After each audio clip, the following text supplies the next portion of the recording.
Hi everybody, my name is Miss Bethany and I'm with Copperfield Library. Today we're going to be reading Chapter 15 of The Wonderful Wizard of Oz for our Kids Book Club. Chapter 15, The Discovery of Oz the Terrible. The four travelers walked up to the great gate of the Emerald City and rang the bell. After ringing several times, it was opened by the same guardian of the gate they had met before. "What? Are you back again?" he said in surprise. "Do you not see us?" answered the Scarecrow. "But I thought you had gone to visit the Wicked Witch of the West." "We did visit her," said the Scarecrow.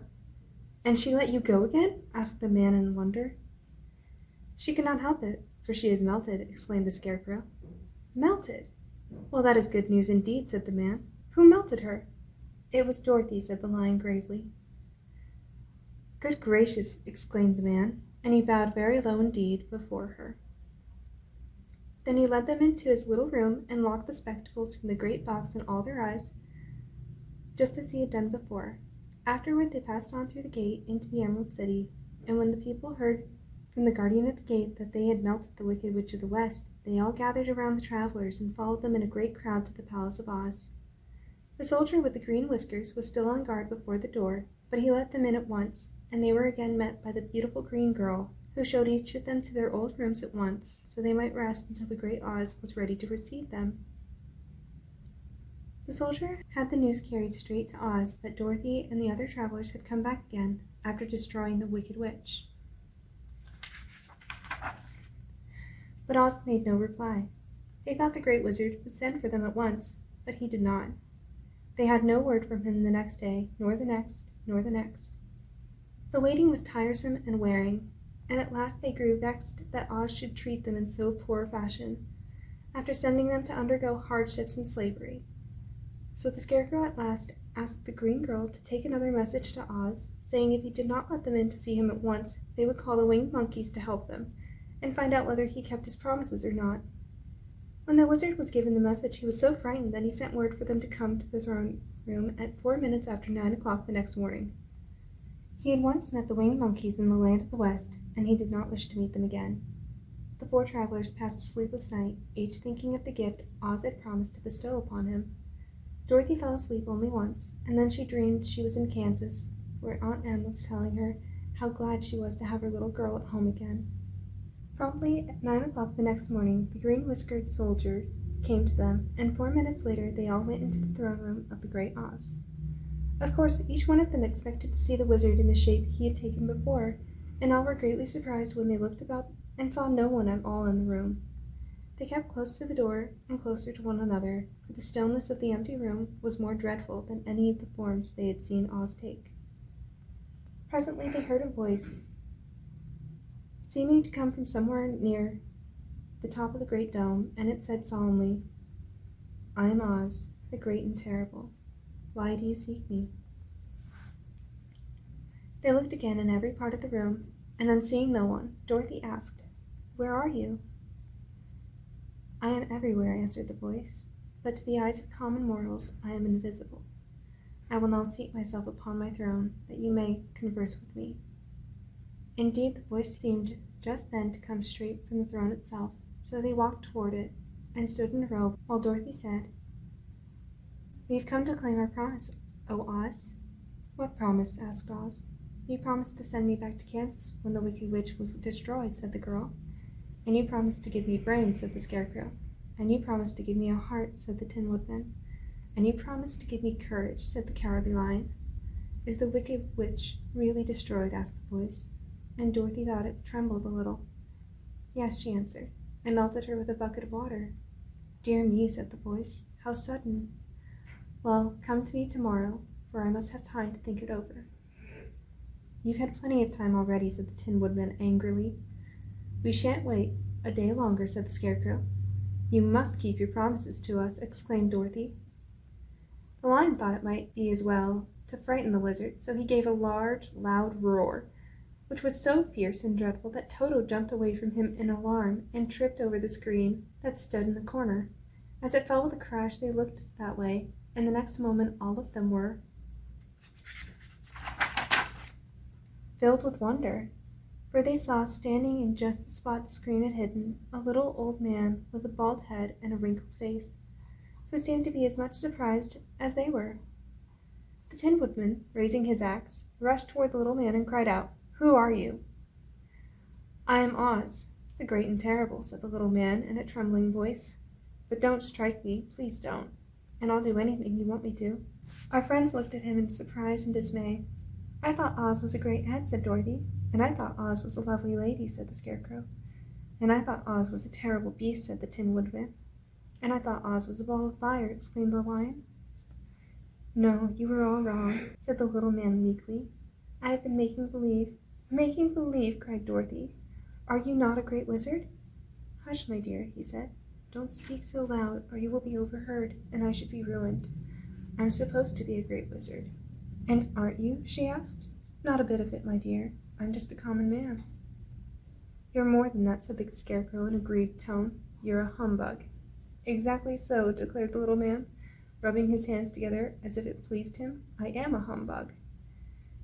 "But this is terrible," said the Tin Woodman. "How shall I ever get my heart?"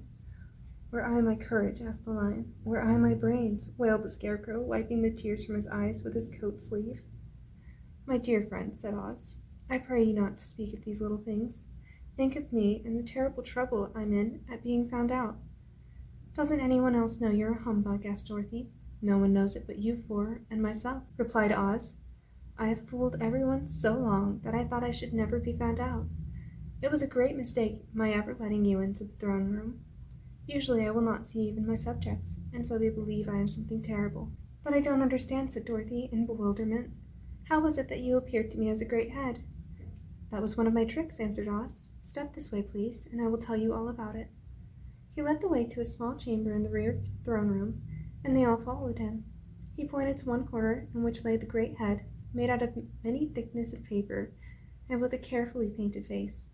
"This I hung from the ceiling by a wire," said Oz. "I stood behind the screen and pulled a thread to make the eyes move and the mouth open." "But how about the voice?" she inquired.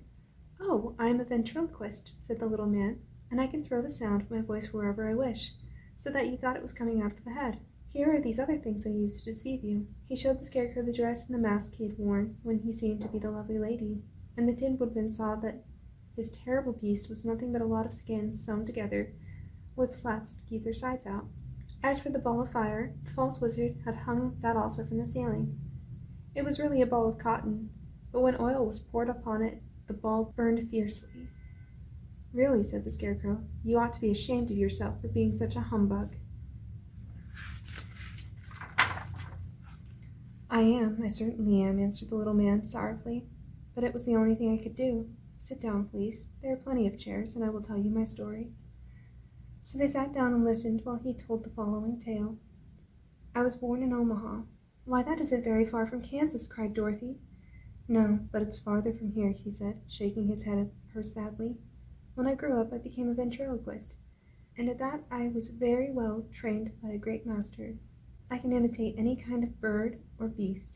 Here he mewed so like a kitten that Toto pricked up his ears and looked everywhere to see where she was. "After a time," continued Oz, "I tired of that and became a balloonist." "What is that?" asked Dorothy.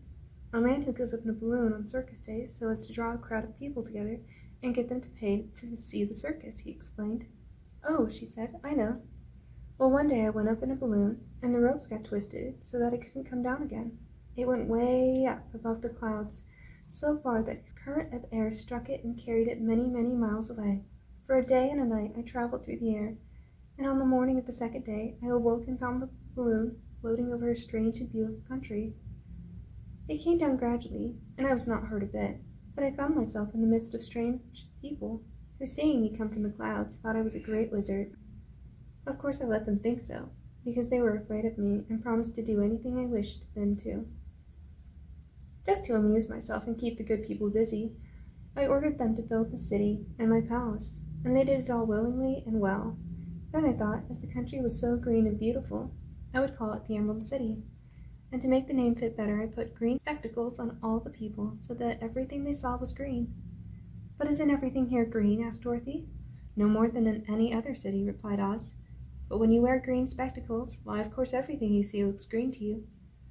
The Emerald City was built a great many years ago, for I was a young man when the balloon brought me here, and I am a very old man now.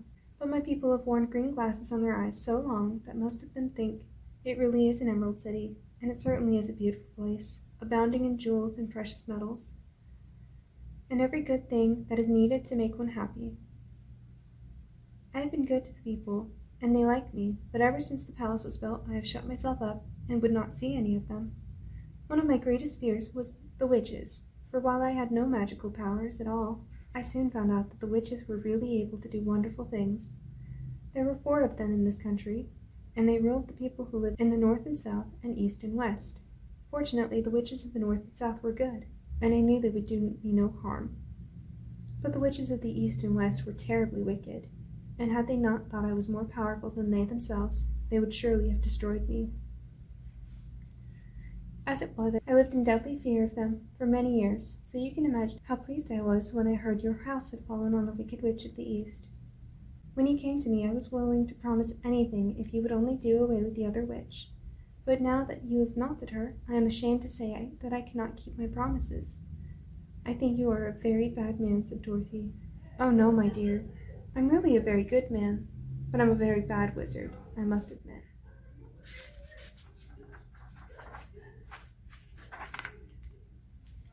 Can't you give me brains? Asked the Scarecrow.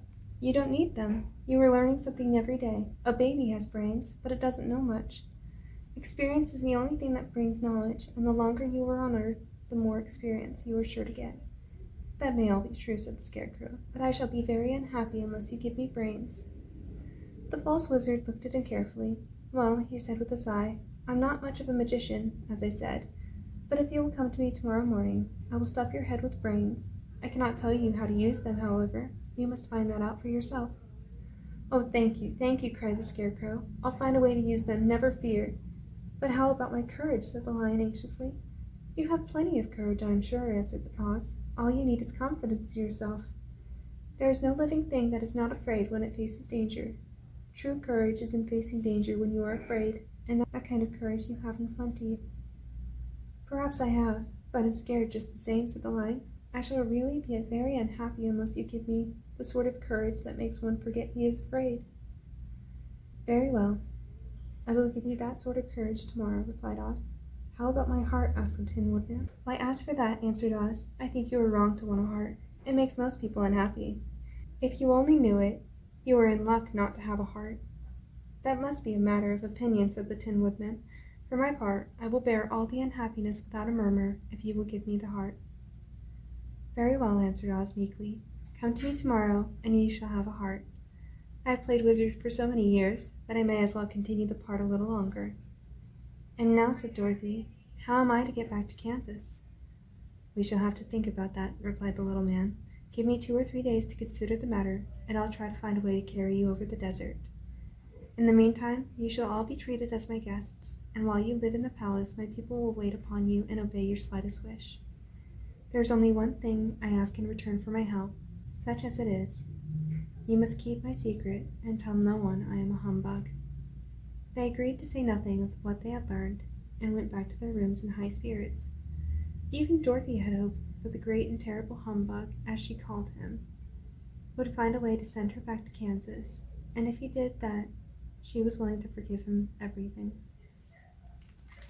Alrighty, that is the end of chapter 15. Thank you so much for watching and have a great day. Bye!